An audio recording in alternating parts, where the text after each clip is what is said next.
Are you tired of using clunky online whiteboards that just don't fit your teaching style? Whether you're running group discussions, independent practice, or leading a whole group lesson, I found the 3 best online whiteboards that all teachers need to be using in 2025. Hey teachers, welcome back to the channel where we explore EdTech tools that help save time, boost engagement, and just make teaching easier.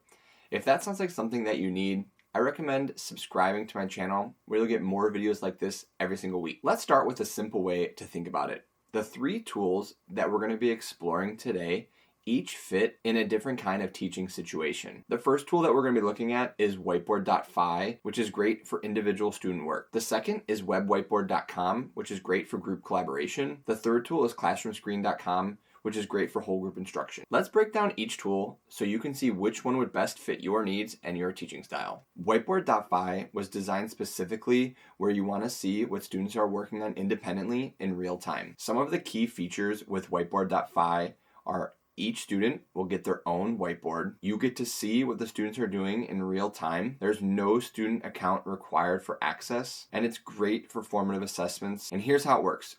First, you'll go to whiteboard.fi and you'll have to create an account or log in with your Google account. Next, you'll want to go to Teacher Dashboard, and you do have the option of purchasing a Pro plan, which unlocks more options for you.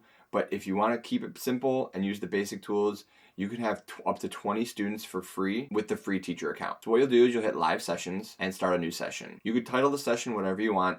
I typically just do whatever class period I'm in. So if I'm doing Monday at 8 a.m., that'll be my session name. And then I will hit start new session. Once you started your session, you have 2 different ways that you can share it with your students to join.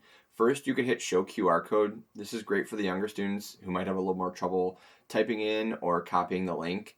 So you hit show QR code. Students can use their iPad or Chromebook and just scan it right then and there. Or you can copy the link and share it to students with whatever method that you do for your classroom. I'm going to copy it for right now and make a fake student account just so you can see both the teacher's view and the student's view.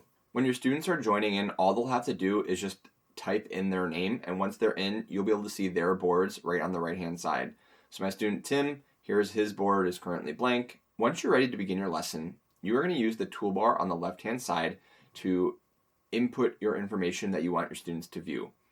You have the pen tool, so you can draw the information or draw the problems you want the students to work on.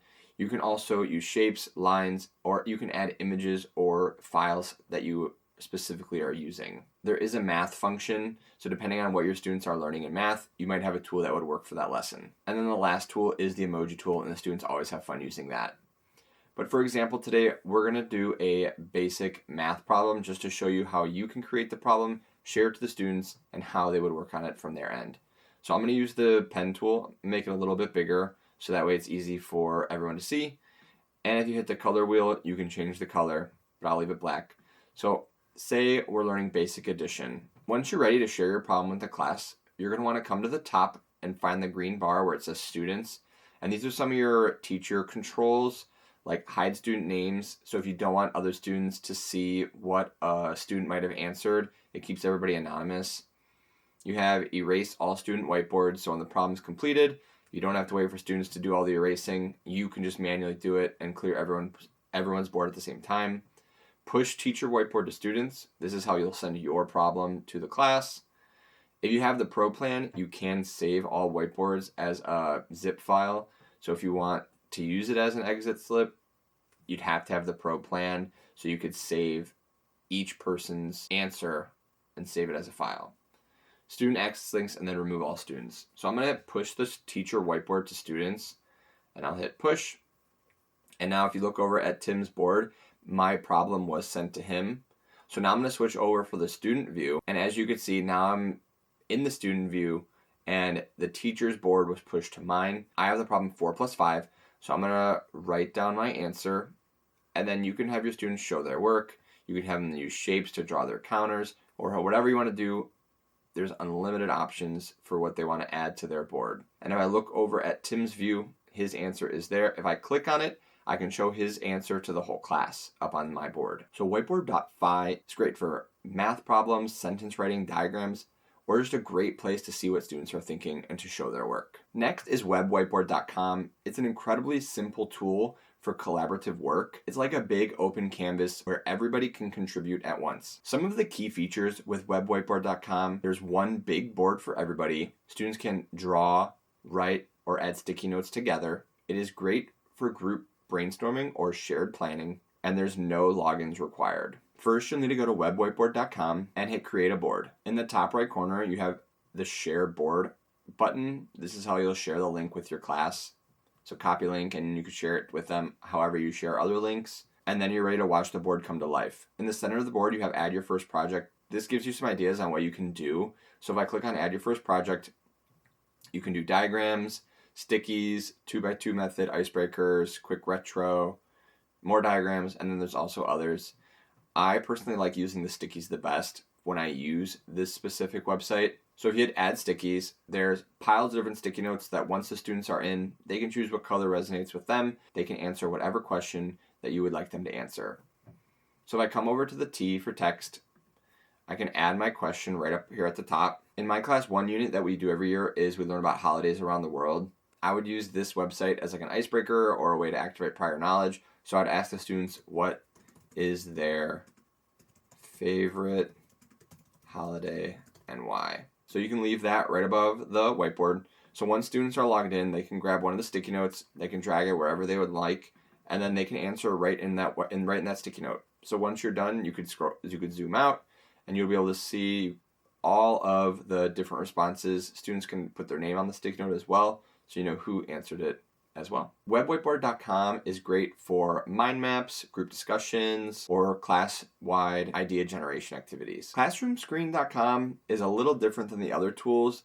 This is more like a digital command center for your classroom. Some of the key features are you can control the screen with the students following along. Many tools such as the timer tool, noise level monitor, text box, drawing tool, and exit polls. It is great for classroom management, transitions, and whole group instruction. And it works best on a projector or a shared screen. You'll want to visit classroomscreen.com and hit get started. Then it will create your first classroom whiteboard. What I like to do first is I always like to set it to a plain background because I find teaching younger students that the pictures can sometimes become distracting unless there's a specific image you want presented for them.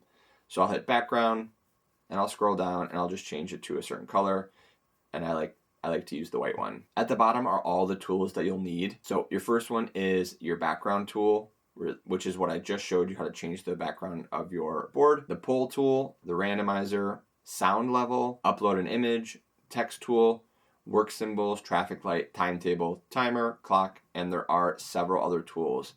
One of my favorite tools is the QR code. If you teach younger students like first grade or kindergarten, the QR code tool is a great way to share links to a different website you might be using. Instead of having them type in the link, you could just create a QR code for them to scan quickly. As I stated before, this tool is best for whole group instruction. For example, I love using Classroom Screen when I'm teaching writing because there are different tools that I can use for classroom management. During my writing class, it gives me a space to write content-related words that my students might need help spelling. For example, one of our units in my class, we might be learning about the community helpers. So for one of my writing activities or a journal writing prompt, I might have them write about one of the community helpers. I would begin by asking students what words they may need assistance with today. So I would come down and I could either write the words with the pen tool, or I can just use the text and type them all.